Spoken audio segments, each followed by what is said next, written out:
औरंगजेब पर छिड़ा विवाद अभी समाप्त नहीं हुआ कि इसी बीच समाजवादी पार्टी के राज्यसभा सदस्य रामजी लाल सुमन ने एक नया विवाद खड़ा कर दिया है। उन्होंने शनिवार को राज्यसभा में बयान दिया है और वो जो है कहीं ना कहीं उस बयान से राजनीतिक गलियारे में घमासान मचा हुआ है।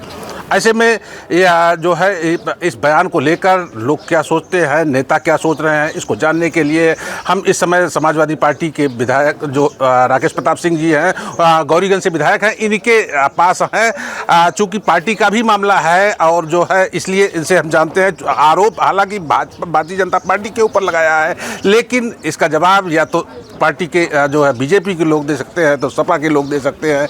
तो इसको जानने के लिए कि वो क्या सोचते हैं, ऐसे जो इन्होंने जिस तरह से एक नया विवाद खड़ा किया है। विधायक जी, जो आपने भी सुना होगा रामजी लाल सुमन ने जो राज्यसभा में शनिवार को कहा है, उसके विषय में आप कैसे देखते हैं उनके बयान को? देखिए, बहुत निंदनीय है बयान। और जो मैं आज से लगभग 2 साल पहले बोला था कि हमारी पार्टी का प्रतिनिधित्व विक्षिप्त लोग कर रहे हैं, कुछ विक्षिप्त लोग कर रहे हैं, उनमें से ऐसे लोग ही हैं जो माननीय राष्ट्रीय अध्यक्ष जी को बदनाम करते हैं, जो माननीय राष्ट्रीय अध्यक्ष जी के कार्यों पे प्रश्न चिन्ह लगवाते हैं। मैं माननीय राष्ट्रीय अध्यक्ष जी से अनुरोध करूंगा कि ऐसे लोगों पे सख्त कार्रवाई करें। महाराजा के विषय में जो टिप्पणी की गई है राणा सांगा के विषय में, उनको शायद ज्ञान नहीं है। 1517 में महाराणा ने इब्राहिम लोधी को युद्ध करते हुए हराया था। 1527 में मुगल सेना के बाबर की बड़ी सेना से उन्होंने युद्ध किया और अपने एक हाथ एक आंख को गंवाने का काम किया। युद्ध हारे, उसके बाद राजपूताना राजाओं को फिर इकट्ठा किया और अगले युद्ध की तैयारी कर रहे थे कि 1528 में उनका स्वर्गवास हो गया। वो देशभक्त थे, देश के महान राजाओं में से एक हुए राणा सांगा, और उनके विषय में इस तरह की टिप्पणी किसी राजनेता को शोभा नहीं देती है। इससे प्रमाणित होता है कि हम मुगल व्यवस्था को फिर से भारत में लागू करना चाहते हैं, जो अनक्रांता के रूप में हमारे देश में आए, हमारी संस्कृति को खंड विखंड करने का काम किया, हमारे सनातनियों को कत्ले आम करने का काम किया, हमारे हिंदू धर्म को इस्लाम धर्म में परिवर्तित करें लोग, इसके लिए बाध्य किया, उसको महान कहेंगे। और देश के महान राजाओं को जो देश के लिए अपने जीवन को कुर्बान किए हैं, उनको हम गद्दार कहेंगे। ऐसे में टिप्पणी बिल्कुल उचित नहीं है। माननीय राष्ट्रीय अध्यक्ष जी को सख्त कार्रवाई करनी चाहिए और इनके खिलाफ, और नहीं तो इनको पार्टी से निकाल के बाहर करना चाहिए। कहीं ना कहीं इस तरह के बयान से जो आपको लगता नहीं कि इससे पार्टी का नुकसान होता है? बिल्कुल नुकसान होता है। ये देश भारत वंशियों का देश है। ये किसी अंग्रेज, किसी मुगल का देश नहीं है। इसमें मुगल आए, भारत वंशियों ने उनको सम्मान दिया, उनको स्थान दिया, उनको उनके हिसाब से पूजा पाठ करने का अधिकार दिया। अंग्रेज आए, बौद्धिस्ट आए, सबको अपने धर्म के हिसाब से पूजा पाठ करने का सम्मान है। लेकिन किसी देश की आत्मा के साथ खिलवाड़ करने का किसी को अधिकार नहीं है।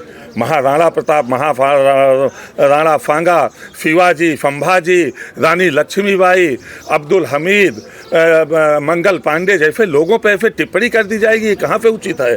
जो देश के लिए कुर्बान हुए हैं, जो अपने सारे सुख संसाधन को छोड़कर केवल देश बचे, सनातन बचे, हिंदुत्व बचे, राम के नाम की आस्था लोगों में बचे, इसके लिए सब कुछ कुर्बान किया है, उन पर टिप्पणी की जा रही है। ये उचित नहीं है, इसकी निंदा होनी चाहिए।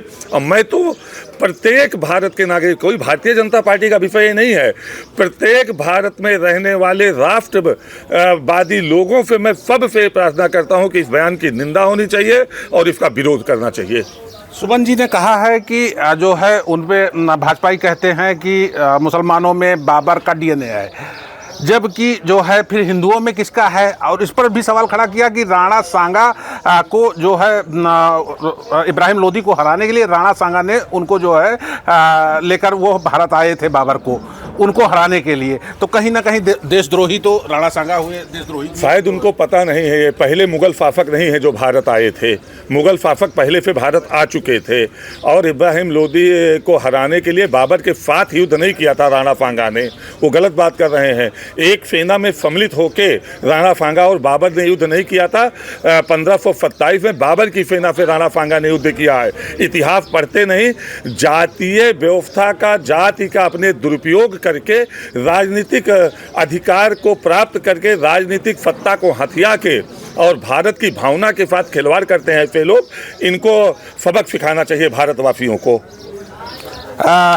एक से विधायक जी, एक सवाल और। अभी जो है भारतीय जनता पार्टी के ही विधायक हैं जो है हरदोई से, गोपा मऊ से, उन्होंने मंच से कहा कि बाबा को दिल्ली जाना चाहिए और यहाँ पर उत्तर प्रदेश को जो है केशव प्रसाद मौर्य को संभालना चाहिए। तो उनके बयान को कैसे देखते हैं? ये भाजपा की अपनी व्यवस्था है, भाजपा के अपने लोग हैं, वो इस पर टिप्पणी कर सकते हैं। मैंने बयान को भी नहीं देखा है और वो ये फैसला किसी भी दल का राष्ट्रीय नेतृत्व करता है। इस तरह की टिप्पणी किसी विधायक के लिए शोभनीय नहीं होती है।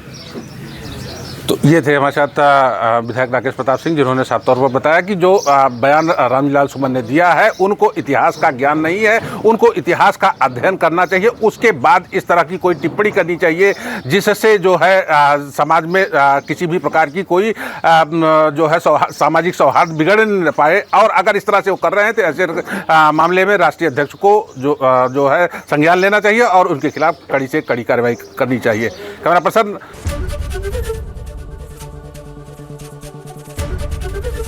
एबीपी गंगा, खबर आपकी, जुबान आपकी।